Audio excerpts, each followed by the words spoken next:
Guys, this is Paul McWhorter with TopTechBoy.com, and we're here today with episode number 30 in our incredible new tutorial series where you're teaching your Raspberry Pi who's boss. What I'm going to need you to do is pour yourself a nice tall glass of ice cold coffee. That would be straight up black coffee poured over ice, no sugar, no sweeteners, none needed. And as you're pouring your coffee, as always, I want to give a shout out to our friends over at Sunfounder. Sunfounder is actually sponsoring this most excellent set of video tutorials on the Raspberry Pi. And in this series of lessons, we will be using the most excellent Sunfounder Raphael kit. The Sunfounder Raphael kit. Most of you guys probably already have your gear. If you don't have your gear, look in the description below. There is a link over to Amazon where you can pick up this kit. And believe me, your life and my life are going to be easier if we are working on identical hardware. Sunfounder, putting the tech back in TopTechBoy.com. But enough of this shameless advertising. Let's jump in and talk about what I am going to teach you today. And what we're going to do is we're going to look at my solution to the homework assignment that I gave you in lesson number 29. First of all, how many of you guys were successful in doing it? I'm getting a little concerned that you guys are starting to just play along by watching and not so many people are actually doing the homework. So if you did the homework, leave a comment down below. I am legend. And if you didn't do the homework, leave a comment down below. I folded up like a cheap Walmart lawn chair.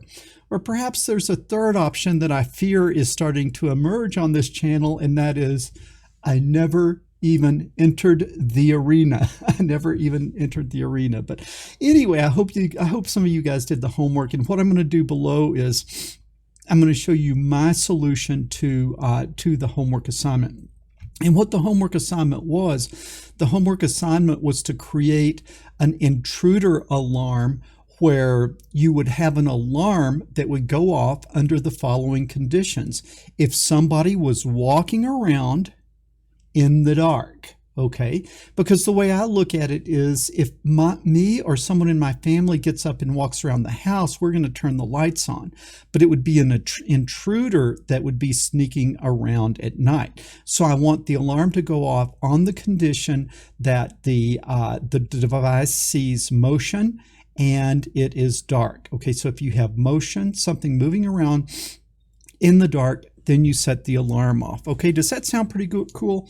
What I'm trying to do is I'm trying to give you homework assignments that build on individual components that you learned in earlier lessons. Okay, so what are we going to be using? Let me show you a quick view of our build here. This is, let me get out of your way. There we go. Okay, I'm not completely out of your way. Let me get out of your way a little better. Okay, so here you can see our build. I'm going to be using an active buzzer because I didn't want to fool with PWM. And then what I've got is a transistor. Remember that you can't really run a buzzer off of a GPIO pin. So I'm controlling the transistor. I'm controlling the transistor from the Raspberry Pi GPIO pin. And then that will be turned on and off, which will turn the buzzer on and off. And then I've got a photo detector here set up in a voltage divider. And then I am reading from that with the ADC0834. Now, last week I showed you how to use the ADC0834 with a photo detector and a load resistor to measure the intensity of the light. And then what we're doing now is we're adding a buzzer to it. And then besides the buzzer, we want to detect motion. So we have this PIR motion sensor, which I showed you how to use that, some 5 or 10 lessons ago. So all this stuff you should be pretty familiar with, but what I've done here is to just bring it all together into a neat working project. So let's come over here and let me see if I can get you started on the build. I am not going to put you through the rather painful process of watching me build the thing completely step by step, but I've already got it built, and then I will just sort of step you through it here. Let's see. I think I need to get this view here. Let's see if that one will work. Yeah, okay. I think you can maybe not. I was hoping that you could see my cursor, but I don't think that you will be able to see my cursor, so I will just sort of step you through it here. So what you can see is the buzzer, and then you look down here on the schematic as I'm talking. The buzzer, the positive lead of the buzzer is going to go to 3.3 volts. Now it's important that that you use 3.3 volts and not 5 volts. That 5 volts ends up putting a little bit too much voltage on this transistor, and the transistor has trouble switching it off. So with this particular configuration, you want the plus lead of the active buzzer to come over to the breakout board and go to 3.3 volts. Then the negative lead, it comes over to the left leg of the transistor. Now notice in both the schematic and the actual build, I have got the transistor, the flat part of the transistor, facing towards me. Then what I also need you to see is that this transistor is the PNP transistor in your kit. That is the S8550. Make sure you get exactly the right transistor, S8550. And so the left leg of that transistor is hooked to the negative terminal of the buzzer. The right leg of the transistor is connected to ground, and the center leg comes through a 1K resistor. The center leg comes through a 1K resistor, and then it comes over and it is controlled by GPIO 26 in the BCM numbering system. So I'm controlling the transistor from the GPIO 26. That will turn the transistor on and off, which will start and stop current to the buzzer, which will make the buzzer beep or not beep. So we've got that done. Then I hope you guys by now just leave your ADC 0834 hooked up. We've done this in many projects in the past, and what I explained to you guys is I leave one breadboard that just has this breakout board connected with the ADC 0834, and that way anytime I want analog in, I don't have to connect all of this stuff together. Okay, next up what we have is we have the voltage divider using the photoresistor, which I talked ad nauseum about last week, and then it goes through a 10K resistor, and then the connection between the photoresistor and the 10K, the photoresistor and the 10K resistor, that then is taken over, and I believe that we are looking, let me look at this to make sure I say it right. That looks like that is pin 26. Okay, that looks like that we are reading. No. I'm sorry. That 26 was the control for the transistor. What we are doing here is that this, of course, is read by the ADC 0834. So that center connector there on the voltage divider, it goes to channel 0. It goes to channel 0, and let me move that so you can see it under there. You see it connects to pin 3, which is channel 0 of the ADC 0834. And what you can do, I think, is you can come over here, and if you just want to see a nice blow up, if you want to see a nice blow up of the schematic, you can look at it here, and you can just pause it here or do a screen capture if you want a nice view of it. Just again, the transistor is the S8550 PNP transistor, which is in the Sunfounder kit. The photodetector goes through a 10K resistor, and then it's a 1K resistor that goes to the center pin of the transistor. All right, now that is almost everything that you need to know. But the one other thing is, of course, I've got the PIR sensor hooked up, and the PIR sensor is not something that's easy to put on the schematic, so I'll show you how to do it. What you want to do is you want to turn it upside down. Okay, you want to turn it upside down, and facing you. Okay, do you see how it's upside down and facing me? Upside down and facing me. The left leg is VCC, voltage. This needs to go to 5 volts. It doesn't work at 3.3 volts. It needs to go to 5 volts on the left leg. Then the center leg is the output the center leg is, you don't need that little mess there. Let me see if I can, let's see. That's not good. Let me, I can fix this real quick. Just give me just a second here. And I want to take that off and come over. Okay. Now you can see more clearly what I am doing. So the left leg, when you hold it upside down with the pins towards you, the left leg is 5 volts.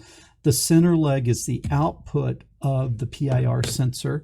And I have that going to pin 23, the GPIO BCM pin 23 right there. And then the rightmost pin, the third pin, the rightmost pin goes to ground. Okay, so I don't have that on the schematic, but I just told it to you, and you have hooked this up before if you were taking the class. So we have got this thing all wired up and ready to go. And I hope you guys don't mind that as we're getting to these more advanced classes, I just kind of give you an overview of the build, and you can pause it and trace the whole thing out if you want to. But now I think we are ready to start coding. So let me come over here and get up our code view. What I'll need you to do is fire up Thonny, and then I have called this program motion-dark-alarm. All right, so let's review what we want this device to do. If it sees someone walking around the house in the daytime, it doesn't alarm. Okay, it doesn't alarm because a person is walking around the house in the daytime. I would see a person coming in the house during the daytime. Now, what it does do, though, is if it is dark in the house and someone's walking around, that's when the alarm goes off. But now you could set up different scenarios, and in fact, you could switch between different modes on this. But what I'm demonstrating is just the simple case is if there's someone in my house walking around in the dark, I want to know about it, and it will alarm. Okay, so if we're going to do this, we're going to have to get the PIR sensor working. We're going to have to get the photoresistor working, and we're going to have to get that buzzer working. So there's going to be some stuff we're going to need to do. So I'm going to import rp_i.gpio as GPIO. Then I'm going to import the ADC 0834. Now, if you guys are just drive-by shooters, some of these libraries I installed in earlier lessons in this class. And so if you don't have the ADC 0834 library, go back and look at that earlier video. All right. Now, I'm going to want to put some delays in. So I'm going to say from time import sleep. Okay. Then I'm going to do a GPIO.set mode. And what am I going to do? I'm going to do GPIO.BCM. And you guys know that when I'm using this little breakout board off the Raspberry Pi, that is already labeled in BCM. So I just tell the program that I will be using the BCM numbering system. Then we remember we have the motion pin. That's the one hooked up to the PIR sensor, and I believe we said that was pin number 23. And then we have the GPIO pin that will be sending the signal to the transistor to turn the buzzer on. We're going to call that buzz pin, and that was 26 in our schematic. Now I'm going to need to set those up, so I will do a GPIO.setup. And what am I going to set up? I'm going to set up my buzz pin, and it is a GPIO.out, like that. I need to be careful. You guys are probably seeing me make all kinds of mistakes here, so I'm going to try to be careful. And so I'm going to go ahead and GPIO.output. And what am I going to output on the buzz pin? And I'm going to set that as a GPIO.output high. And remember, because this is a PNP transistor, this sort of works backwards. So a 1 turns it off and a 0 turns it on, or high turns it off, low turns it on. So I just want to make sure this thing doesn't turn on and be sitting there buzzing as we are not having anything happening. So that output is going to be buzz pin, and we're going to set that to high. Then I'm going to go ahead and say GPIO.setup, and I'm going to set up the motion pin. And I see that I made that same mistake up here. Doesn't count as a mistake if you find it before you run it. Never forget that. And that's going to be a GPIO.in, like that. So the motion pin we're reading from the PIR sensor, so that kind of makes sense. And then I need to set up the ADC 0834 dot setup. And if you remember, you don't have to put any parameters in that. And now I'm just going to do a sleep for 2. And I'm going to do a sleep for 2. I can do just sleep instead of time.sleep because I imported the library sleep from time, so it'll know sleep. I don't have to tell it time because of how I did the import. Okay, I certainly hope that makes sense. So let's come down. I think we're ready to get down to business. So let's put in our try. And if we have a try, we need an accept. I always like to go ahead and build the accept, or else I will forget to do it. So I'm going to go ahead and say accept. And so we're going to accept out on keyboard interrupt, like that.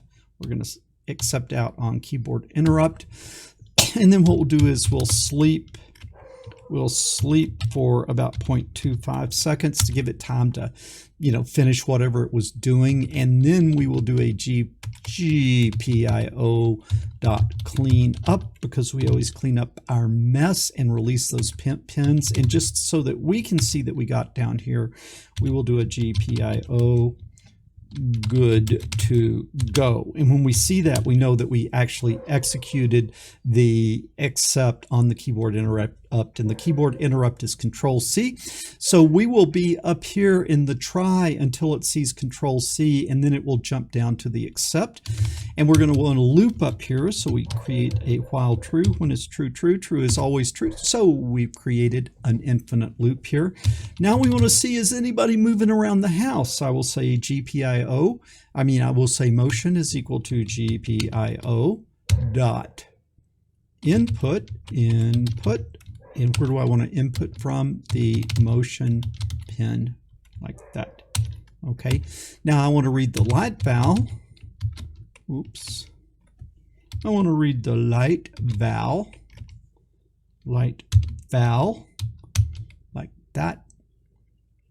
Light val is going to be equal to the ADC 0834 dot get result singular, and then we got to tell it what channel we are reading. We are reading channel 0 on the ADC 0834. Hopefully that makes sense. Now I'm going to put a print statement in here just so I can kind of see what's going on. Print, and then I'm going to say print light value, light value, and then what I will print is light val, the variable, and then I will print motion, and then I will print the variable motion. And so right here, I should see if I'm going to go ahead and run this before I start trying to mess with the alarm. And what I'm just going to try to do is I'm going to try to see if it sees motion and if it sees light versus dark. Does that make sense? So let's everyone hold their breath.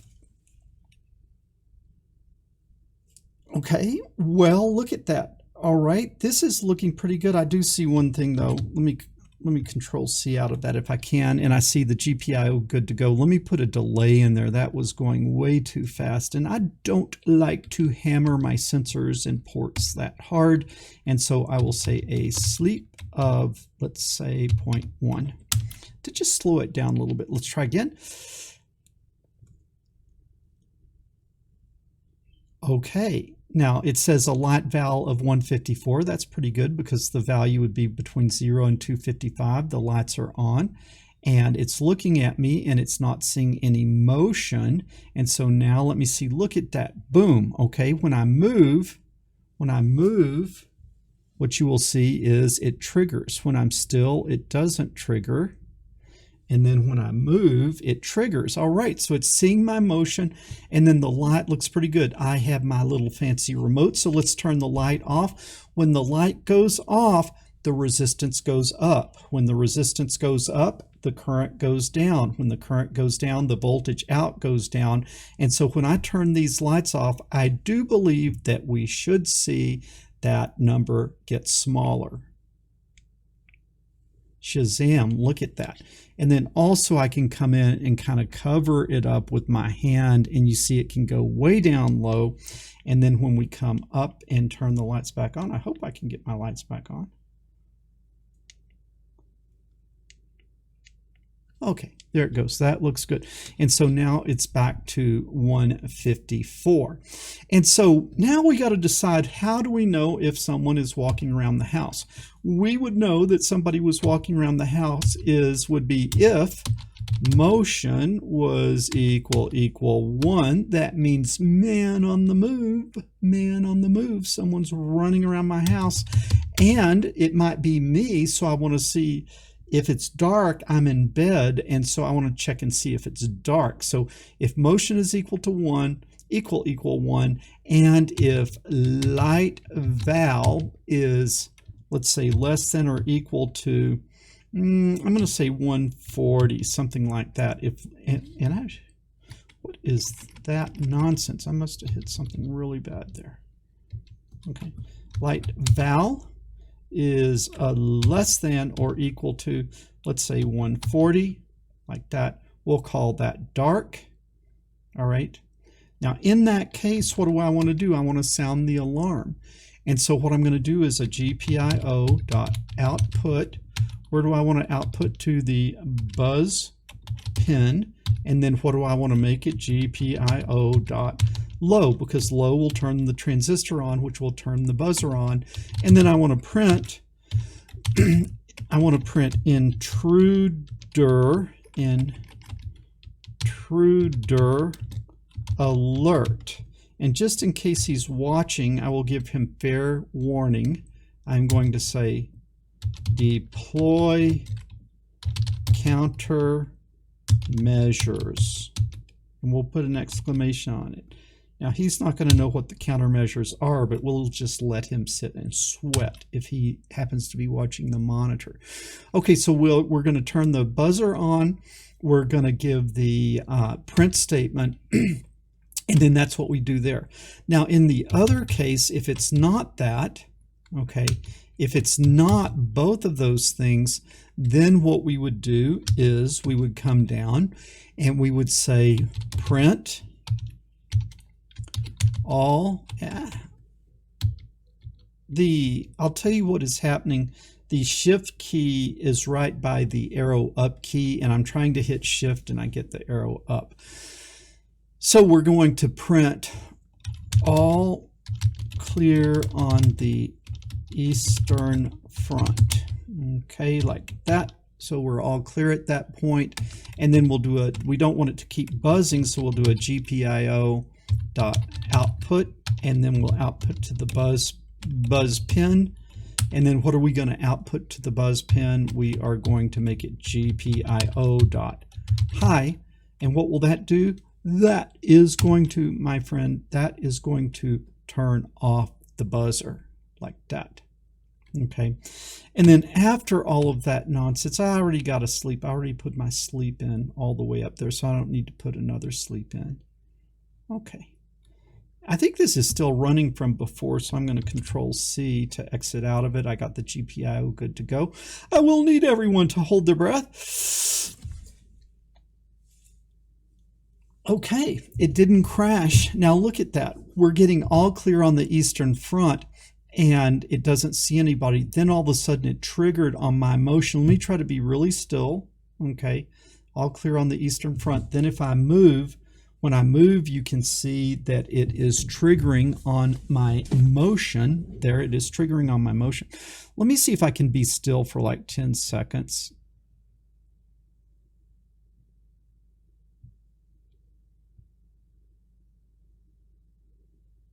Okay, that was probably pretty painful to watch, but if I'm talking even, it can sometimes trigger on that. So I wanted to make sure that it was clearly not triggering on that. Okay, so it's seeing the motion, it's seeing the not motion. Why am I not getting an alarm? Because the lights are on. Okay, so what I'm going to do is I'm going to step away. I'm going to turn the lights off. Let me just make sure. Yeah, it's suitable. It is suitable for the light levels that I put in there on the trigger value. So I'm going to leave. I'm going to turn the lights off. I'm going to go to bed, and then I'm going to see if there's an intruder. Okay, I won't actually go to bed because you would get tired of just watching this for randomly waiting for someone to come by. But what I'm going to do is I'm going to leave.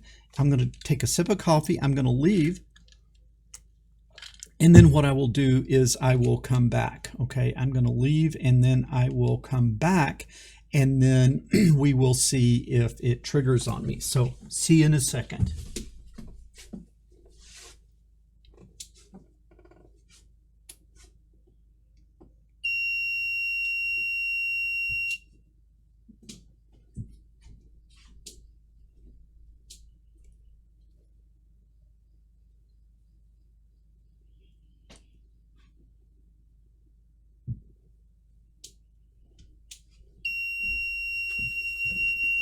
Okay, Shazam. All right, so that worked. Okay, now one thing is you notice that as I was walking away and I turned the light off, when I turned the light off, it went ahead and triggered. That's because even though I was not in your field of view, I was still, even though I wasn't in your field of view, I was still in the field of view of the sensor.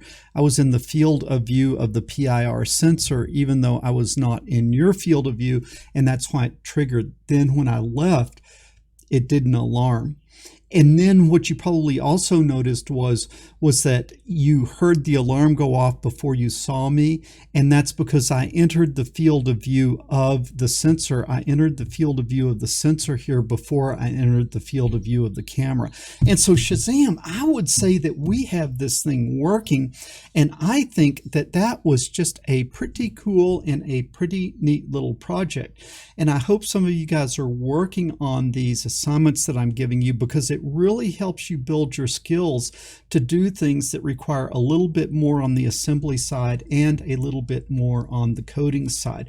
So that's going to kind of wrap up these few things that we've been doing with the light detector, and we'll be digging into our little goodie box, and we will be looking at some new stuff to do with some of the components that we haven't used yet in the next series of lessons. Man, I don't know if you guys do this, but one of the things I do in the kit is after I do a lesson, I kind of mark off that component on the list here. And so I think that was upside down there, like that. I mark them off the list after I use them. And so when I look here, it looks like there's a micro switch and a slide switch that we haven't done yet. I'm not going to make a lesson on that because I showed you how to do switches and I showed you how to do buttons. And so you could do different types of switches and buttons without me showing it to you. I see that there's a relay. I don't do demos with relays, and the reason is because relays can be used with line voltages, and line voltages can kill you. And so I don't want to do anything at all with a relay, because if you don't do it carefully and you don't do it right, you can actually hurt yourself or you can hurt someone else. And so you can go somewhere else to learn how to use the relay. It's really a very, very simple device to use, but I just don't want to go anywhere near that one. And then there's some other interesting components that we still have in here. There is I believe a six-axis IMU. I think that we're going to be able to have some fun with that, and I'll show you some really neat things that you can do with accelerometers and gyros. And so we'll be doing that. And then there is an RFID, a keypad, some more things like that. There's a motor. We'll be going through those components. And then, darn it, I really want to get to the camera. because I just think the real fun stuff really starts when you start working with the camera on a Raspberry Pi. And so that is what I'm looking forward to, but I want to be diligent to teach you the various components and not just jump into the fun stuff and ignore the kind of fundamentals and basics that you need. Okay guys, man, I hope you're having as much fun taking these lessons as I am making them. If you enjoyed this video, be sure to give us a thumbs up, leave a comment down below. That helps me with the old YouTube juice. And darn it, YouTube has not been showing me very much love recently. It's just kind of like I'm just kind of starting to stagger here with my subscriptions and my viewerships. It's just YouTube is not showing these videos as freely as it used to. And so you can help me by leaving a comment. You can help me by subscribing to the channel. You can help me by sharing this video with other people, because the world needs more people doing engineering and fewer people sitting around watching silly cat videos. Paul McWhorter with TopTechBoy.com. I will talk to you guys later.